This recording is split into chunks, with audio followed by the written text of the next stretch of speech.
Good morning everyone. This is RJ Amala, RJ Sneha, RJ Ann. തണൽക്കൂട്ടം FM-ലേക്ക് എല്ലാവർക്കും സ്വാഗതം. തണൽക്കൂട്ടം FM, ഈ തണലിൽ ഇത്തിരി നേരം. അപ്പോൾ എല്ലാവർക്കും സുഖമല്ലേ?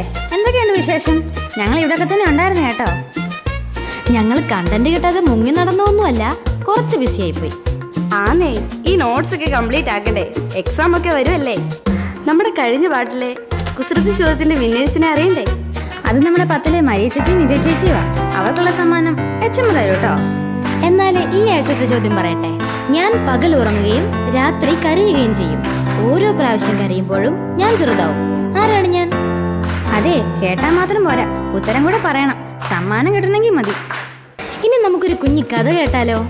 ഇന്ന് കഥ അവതരിപ്പിക്കുന്നത് 9ലെ ജ്യോതിയാണ്. ഈ കഥയുടെ പേര് 2 സുഹൃത്തുക്കൾ. ഒരിക്കൽ 2 സുഹൃത്തുക്കൾ മരുഭൂമിയിലൂടെ നടക്കുകയായിരുന്നു. അപ്പുവും കിട്ടും. നടന്നു പോകുന്ന വഴിയിൽ ഏതോ ഒരു കാരണത്താൽ അവർ വഴക്കിട്ടു. ഈ വഴക്കിൽ അപ്പു കിട്ടുവിനെ മുഖത്തടിച്ചു.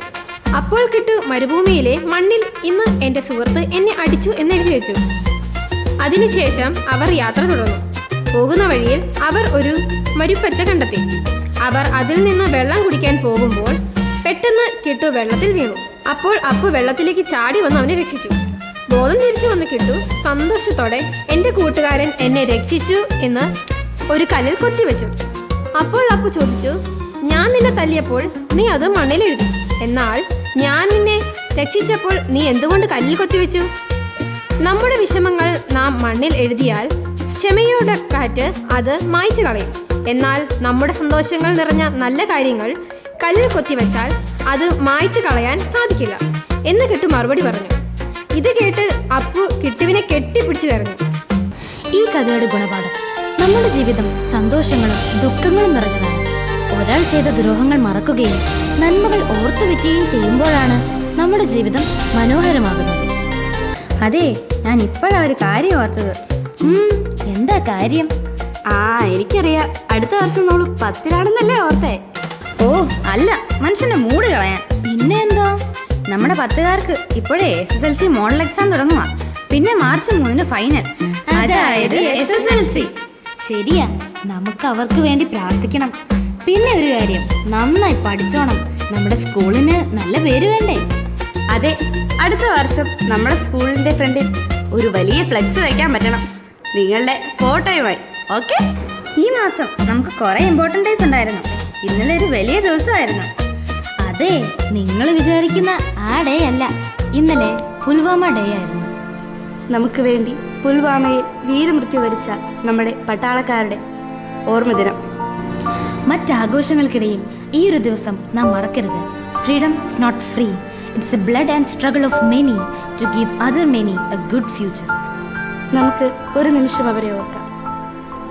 അത് മാത്രമല്ല, ഈ ആഴ്ച world radio day, world cancer day, world peace and understanding day, പിന്നെ ഇന്റർനാഷണൽ ബുക്ക് ഗിവിംഗ് ഡേ ഒക്കെ ആയിരുന്നു.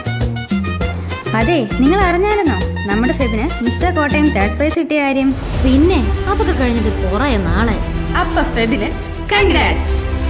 നമ്മുടെ ഹയർ സെക്കൻഡറിയിലെ ചുണക്കുട്ടന്മാർ SP കോളേജിൽ നടന്ന ഇന്റർ സ്കൂൾ കോമ്പറ്റീഷനിൽ ഫസ്റ്റ് റണ്ണറപ്പായി. St. Sebastian's HSS Ayarkunnam became the first runner-up in the Best Management Team competition. The competition was held at SB College, Changanasheri on Friday. The team members are Rohan Shibu, who led the team, Benedict, Abel and Shan. The PTA and school management congratulate the whole team for their achievement. ഇനി നമുക്ക് നഗരചരിത്രം എന്ന പ്രോഗ്രാമിലേക്ക് കടക്കാം. ഇന്ന് നമ്മൾ നമ്മുടെ സ്വന്തം കോട്ടയത്തെ പറ്റിയാണ് പറയാൻ പോകുന്നത്.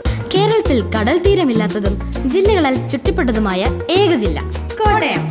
ഏറ്റവും കൂടുതൽ റബ്ബർ ഉൽപ്പാദിപ്പിക്കുന്ന ജില്ല കോട്ടയം. തെക്കേ ഇന്ത്യയിൽ പാശ്ചാത്യ വിദ്യാഭ്യാസം ആദ്യമായി ആരംഭിച്ച ജില്ല കോട്ടയം. 3 എല്ലുകളുടെ നഗരം, ലെറ്റേഴ്സ്, ലാറ്റക്സ്, ലേക്സ്. കോട്ടയം. ചുമർചിത്രം എന്നറിയപ്പെടുന്ന ജില്ല കോട്ടയം. അക്ഷര നഗരം എന്നറിയപ്പെടുന്ന ജില്ല കോട്ടയം. മീനച്ചിലാറിന്റെ പട്ടണം കോട്ടയം. മുൻ ഇന്ത്യൻ പ്രസിഡന്റ് KR നാരായണന്റെ ജന്മസ്ഥലം കോട്ടയം. കേരളത്തിലെ ആദ്യ കോളേജായ CMS കോളേജ് സ്ഥിതി ചെയ്യുന്ന സ്ഥലം കോട്ടയം. അപ്പൊ നമ്മുടെ കോട്ടയത്തിന് ഇത്രയും പ്രത്യേകത ഉണ്ടെന്ന് മനസ്സിലായില്ലേ? നിങ്ങൾക്കതിൽ ഏതെങ്കിലുമൊക്കെ അറിയാമായിരുന്നോ? ഇനി ഏതെങ്കിലും വേറെ അറിയാമെങ്കിൽ ഒന്ന് കമന്റിലിട്ടേരെ. നിങ്ങളിത് കേൾക്കുക മാത്രം ചെയ്താൽ പോരാ, കുറച്ച് കമന്റും ഷെയറും ലൈക്കും ഒക്കെ പോരട്ടെ. അപ്പൊ എങ്ങനെയാ, ചെയ്യുമല്ലേ? So stay tuned for the next episode. It's me, RJ Sneha. RJ Amala, RJ signing off.